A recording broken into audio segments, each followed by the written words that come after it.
Hello everybody, welcome back to our channel.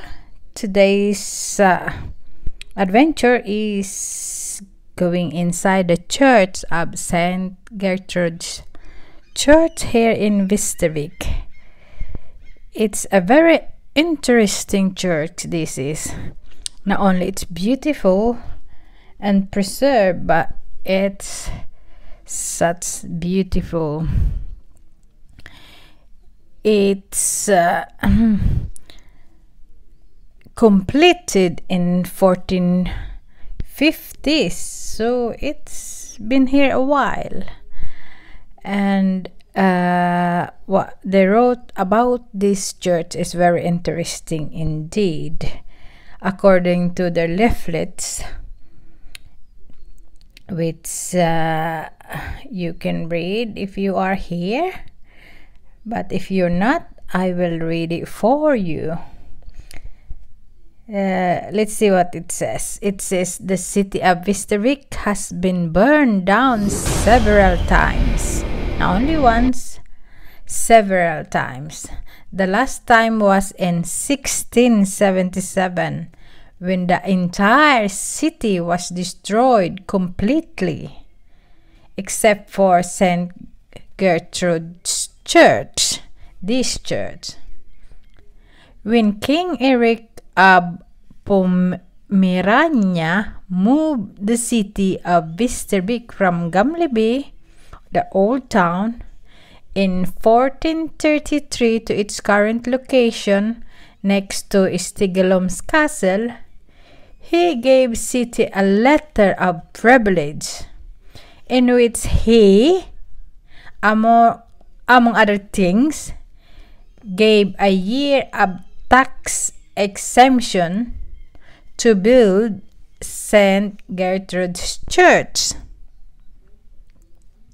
It was completed at the end of the 1450s and then consisted of the choir with sacristy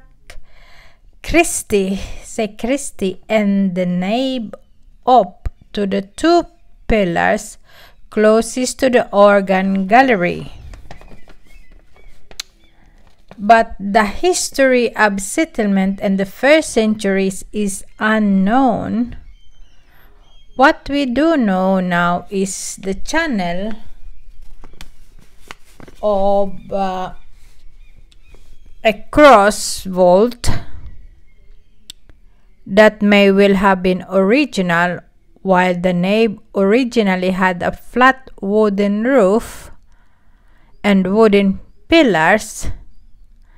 It is not known when the arches were struck. Maybe they had planned to build the tower when they built the three rough angular pillars, but changed and continue with a Rotnick column instead of a fourth pillar. That's what it says. It continues. City and castle were burned down in 1517 during the Union Wars. The people of Västervik then moved back to Old Västervik, which became a city again. New Västervik was deserted.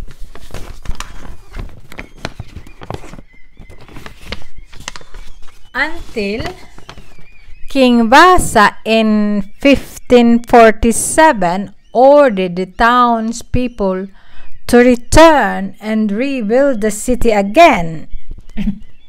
We know little about the fate of the church during these 30 years. One thing is clear, however, when the church is used again, it is no longer a Catholic, but a Lutheran church. I don't know what Lutheran is actually. In 1612, Västervik burned down and battled with the Danes, and the church was damaged, including the collapsed vault of the channel. However, the church seemed to have been used for worship, which indicates that it was not destroyed completely. Let's continue. When the church was completely renovated, The cross arch of the channel has been replaced by the flat roof that is there today. The vault of the nave, angular pillars, and round column are the same as today. The continued history of the settlement is well documented. A single medieval entrance is preserved, namely the corn entrance. The door was probably added after the fire in 1612. Other original entrances have been removed. The tower was first built around 1670 and provided with a tall, narrow spire.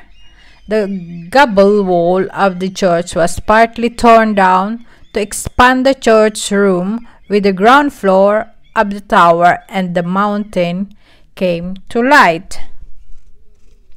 In 1677, the city burned down again in connection with a visit from Denmark.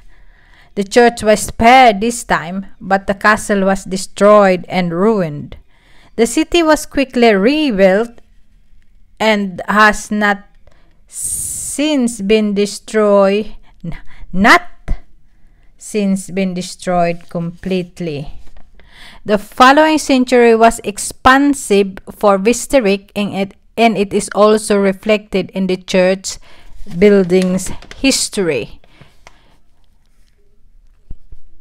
So that is very interesting, isn't it? During the 1730s, the northern transept was built for the church. Bricks has to be fetched from the castle ruins for the construction. Otherwise, St. Gertrud's Church is a grey stone church. The magnificent Grisel, the painting of the wooden roof, illustrated the parable of the four cornfields.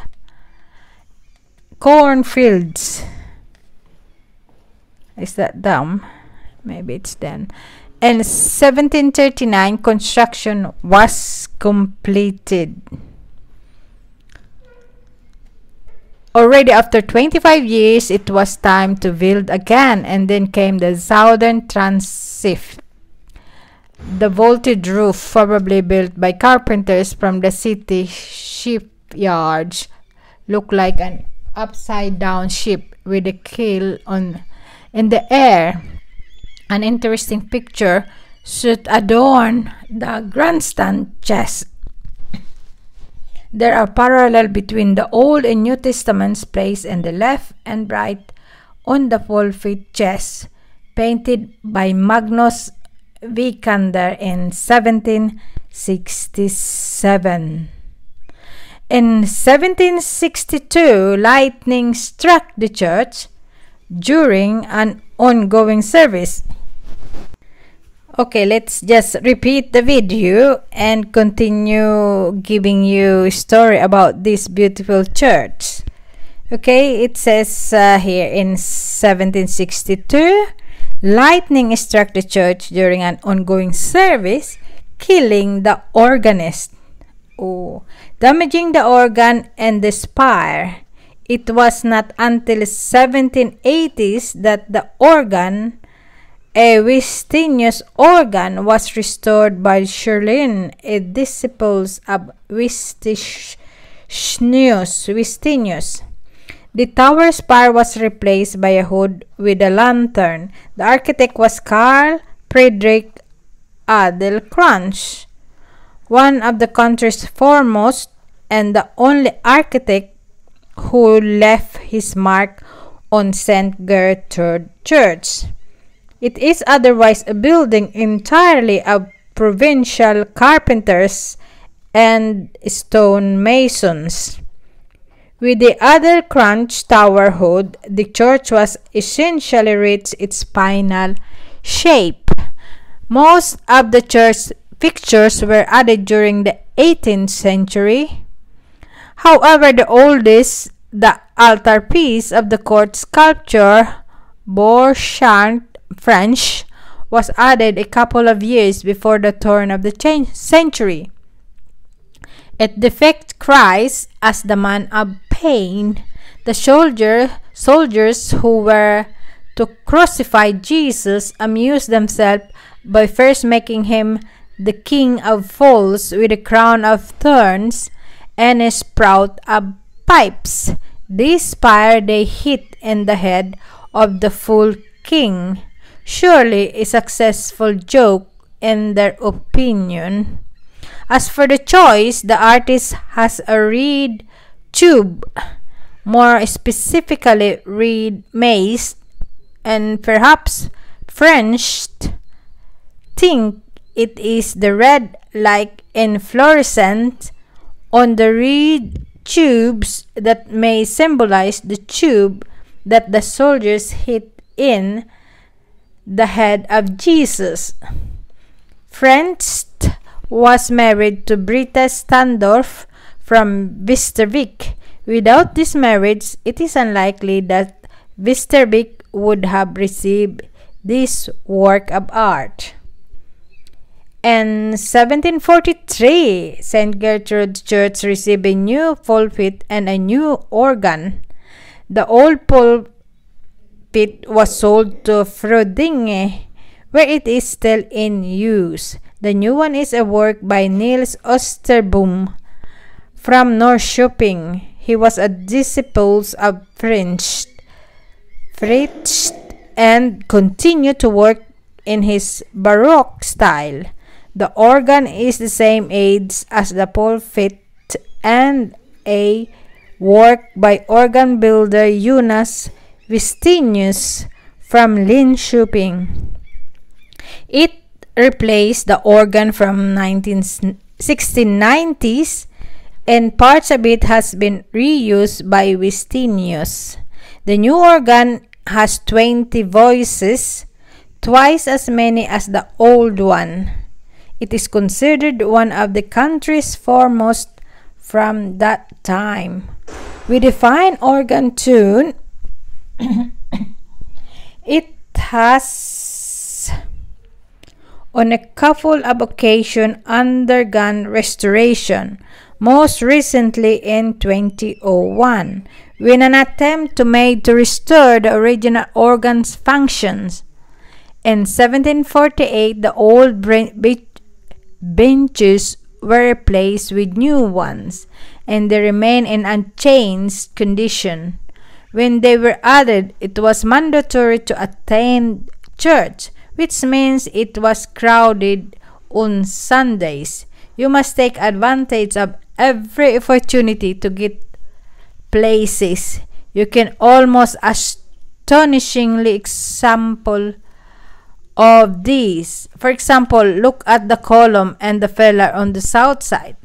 Also note the so-called turning benches between the altar and the pulpit, where the intention is that you should also sit there facing the pulpit with the priest preaches. The fold-out stool can be seen in the aisles on the men's side, were originally 15 pieces. There is no information about who they were intended for, but it should have been a coachman. About 15 peripherally living families may have taken a horse and carriage to the church. If the coachman used the stool, he could, at the end of the service, come out before the others and get the harness on. Each family was assigned a bench and had to pay a fee for 1 year at a time. The names of the family who rented a certain bench can still be traced on the benches. That's why it's got name in it. Of loose furniture, the baptismal font scope is the only medieval and preserved from the time before the fire in 1612. The foot of the font was added in 1941.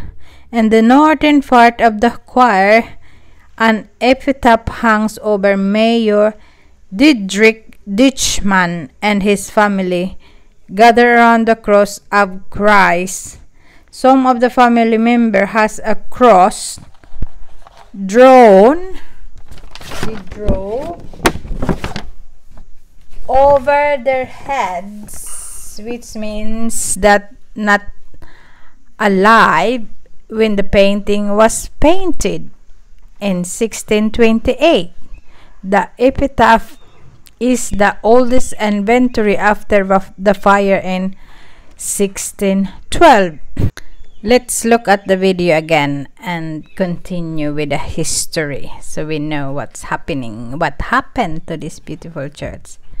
Okay, in 1671, Joachim Henry C., governor of Västerviks County, and his 8-year-old daughter died 6 months apart. About the tragic story, narrator with German text and epitaph south of the Isles, where one sees Christ and a light, and the father and daughter kneeling on each side of Christ. Perhaps an applications of the not unusual experience when the dying person sees a light tunnel and a figure approaching. There are 2 votive vessels in the church. The ship in the southern transept was donated in 1711 by an unknown donor. The one in the northern transept was donated by skipper Anders Lönnberg in 1763. On the opposite side of the aisles hangs a funeral coat of arms belonging to the district chief Karl Lagerblad Knutsson, died in 1693. The funeral coat of arms was placed on the hearse for the funeral procession. The chandelier were donated by the wealthy citizen in the late 17th and mid-18th centuries. In 1805, a bishop's visit was held, by the opinion of the church, was not gracious. It was too cramped, dark, and by no means worthy of the time of enlightenment. The bishop certainly wanted a church built according to a ruler and compass, and that cannot be blamed on St. Gertrude Church. The bishop urged the congregation not to maintain the church and instead raise money for the new church.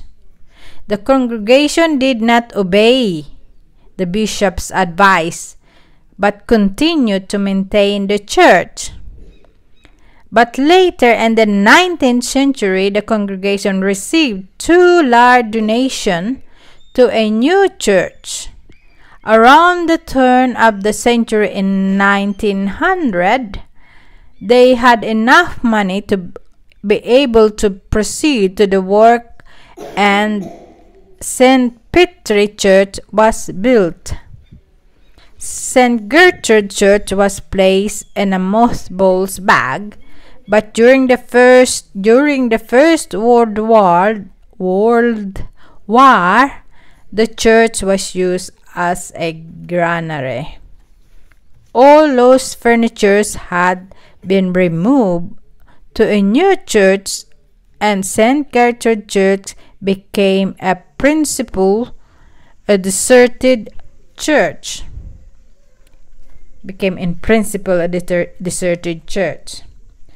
The whole church was whitewashed at some point in the 19th century, and even French altarpiece was whitewashed. When the church was renovated in 1932 to 1933, the whitewash was removed, whereby old wall restoration from 1687 was produced, as well as the medieval scene from the final judgment and triumphal arcs. Virtually all items transferred to St. Peter's Church were returned, but the church bells were placed in St.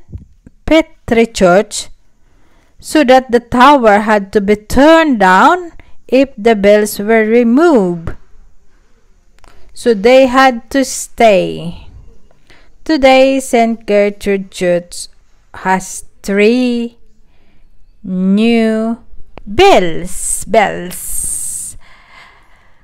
It's interesting, isn't it? Yeah, we've been living here for a while in this little wonderful city, and I have not actually learned about this church today. I might go back there again and look at these things that it mentioned here, actually, just to feel it more. The interesting feature in that church. It's a very, very old church, but it's so wonderful how they restore it. It's really amazing. It's just amazing. Wonderful people that have the drive to restore things. That's what I really admire. So that's all for me, and I hope you enjoyed the history of this church. And if you have time to visit, that will be nice, I think. Okay, that's all for me. Thank you for watching, and see you on my next video. Goodbye.